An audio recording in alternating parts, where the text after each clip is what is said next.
So one race that was decided last Tuesday, Virginia's 7th Congressional District, where former CIA case officer Abigail Spanberger defeated two-term Republican Congressman Dave Brat.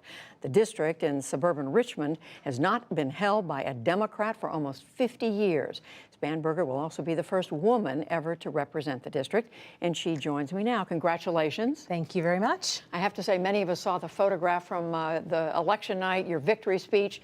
It was a picture of you speaking with your 4-year-old daughter crawling on the floor between your feet. I guess that's a symbol of the kind of juggling act that you and others are going to be doing. Yes, absolutely.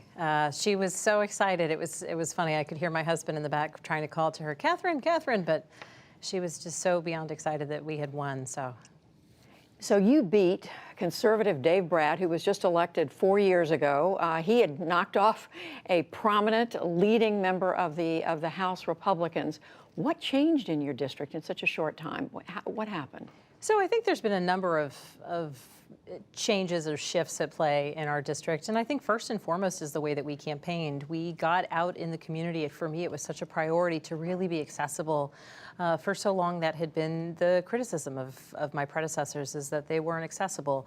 And so we started by doing meet and greets in people's living rooms and dining rooms just to talk to voters about the issues that were important to them.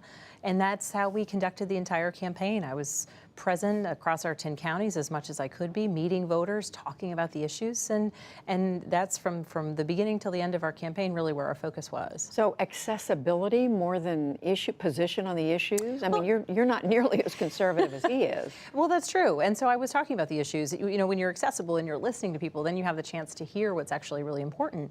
And in our district, like so many districts across the country, the top issues, I mean, the number one issue that people wanted to talk about was healthcare, the cost of prescription drug prices, the cost of their premiums. And so that was the issue that we were talking about. And in our district, we have some infrastructure issues like lack of broadband internet infrastructure in some of our rural counties. And people are concerned about educational opportunities that exist for their children. And so these are the things that I really made my priority. And as the district has changed, we've been redistricted a few times recently. But there are some shifting demographics. But I think overall there has been a shift towards people really getting engaged in the political experience. And so we saw that with a tremendous number of volunteers. We had over 5,000 people registered to volunteer with our campaign. And I think that's really what drove us. You mentioned prescription drug prices, right. and you've listed some of the priorities you said you'll have when you come to Washington. You mentioned prescription drug prices, getting those prices down. You talked about infrastructure, building infrastructure. You also talked about campaign reform, That's right. finance reform.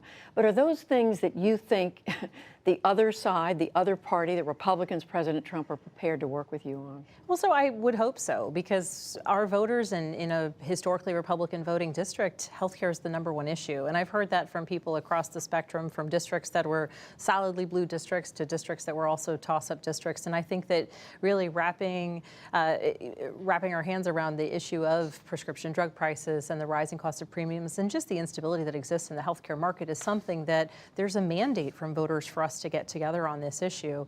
And I think voters are tired of seeing people in Washington bicker along partisan lines, because the bottom line is there are Republicans who cannot afford their prescription drug prices just as the same as there are Democrats. And it's something that if we're really trying to meet the needs of the American people, that's something that both parties should be willing to try and find common ground on. One of the things you've got to resolve, though, before you work with the other party is who's going to be the leader of the Democratic Party in the House. You've said that you are not prepared to support Nancy Pelosi for Speaker.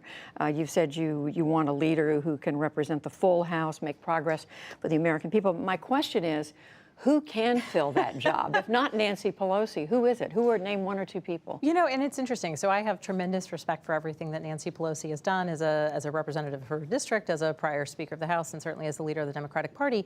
But I think that what we needed in Washington and what we've had is we have a shift in new voices arriving in Washington at the lowest levels. And I think that at the highest level, we also need a shift in the direction of the conversation. And that starts with changing the people who are directing that conversation. In terms of who would actually be next in line, you know, no one has stepped forward at this point in time saying that they're going to run against her. So that makes that question a little bit harder to answer. But I think in a vibrant House of Representatives, and certainly within a vibrant Democratic Party, there should be strong people who could step forward and who could, you know, usher in a new era as we're pivoting with all of these new members coming in. But you're just days away from having to have a vote on this, having to figure it out. Are there no names out there that you'd be prepared to support? I have not yet been made aware of anyone who is who's intending to run, apart from Leader Pelosi. So the other thing, another point you made in this after the election, you said Democrats shouldn't appear to be too partisan. I guess my question is, do you think that you shouldn't stand? This is a president who is known for using very tough rhetoric, going right for the jugular in talking about Democrats. Are you saying you turn the other cheek? I mean, what should the approach be for Democrats? I think it's the difference between offensive and defensive. I think when we're looking at trying to solve problems, we need to talk about these issues that are impacting our communities and our districts as issues that impact the American people, like prescription drug costs and other related issues. When we're talking about upholding American values, when we're talking about who it is that we are as a people, that doesn't necessarily have to be partisan. I think that one of the things that in our district people are very tired of is the lack of civility and decency in politics. And so I think it's incredibly important that we stand up for our ideals, we stand up against attacks on the foundational principles of who we are: a free press, freedom of expression, freedom for people to be who they are, and certainly attacks on an intelligence community, and all of these things that we've seen in this shifting world that we're in. But it doesn't always have to be an us versus them. It has to be this is who we are and we need to stand up for it, as opposed to a left versus right or Republicans versus Democrats. It should be American values that we all stand up for. And frankly, at this point, a lot of the loudest voices standing up for those values are Democrats. But turning everything into a partisan battle, I think, is where certain groups start to shut off, and it becomes a little bit less effective. What about, well, in connection with that, a lot of talk about investigating the president, ethical and other misdeeds, alleged misdeeds on the part of the president, his family, members of the administration.